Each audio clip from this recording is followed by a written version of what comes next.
La demande de grâce adressée par une des épouses et associées de Mohamed Mokadem, alias Anis Rahmani, au président Tebboune a suscité des réactions moqueuses de nombreux citoyens sur les réseaux sociaux.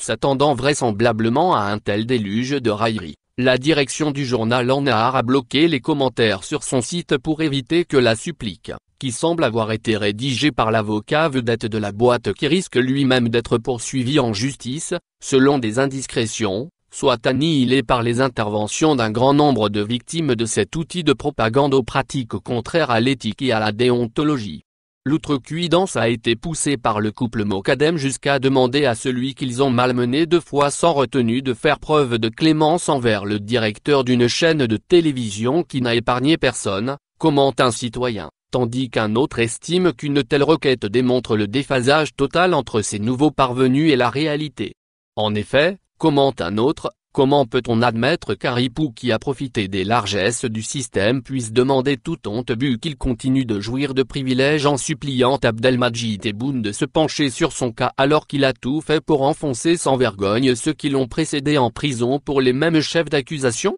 Quand l'avocat d'An-Nahar affirme avoir été étonné de voir son employeur être introduit au tribunal de Bir Mourad Raïs par l'entrée principale, cela a franchement de quoi faire rire, ironise un citoyen. Et d'ajouter, ce piètre juriste oublie-t-il que celui qui le rémunère a fait du voyeurisme son gagne-pain sans aucun respect pour la vie privée des gens et inculpant les prévenus avant même les juges en les exhibant à l'opinion publique telles des bêtes de cirque? Le ou les auteurs de la lettre en question qualifient l'arrestation de Mohamed Mokadem d'Ibtila à épreuve, jouant ainsi sur la fibre religieuse pour, fait remarquer un autre internaute, essayer de gagner l'empathie des téléspectateurs des émissions de cette chaîne qui a fait de la charlatanerie et de la sorcellerie son leitmotiv. Comble de l'ironie, l'épouse de Mokadem laisse entendre que son mari a été arrêté injustement puisqu'elle estime que malgré cette injustice, elle continue d'aimer le pays qui la lui a fait subir.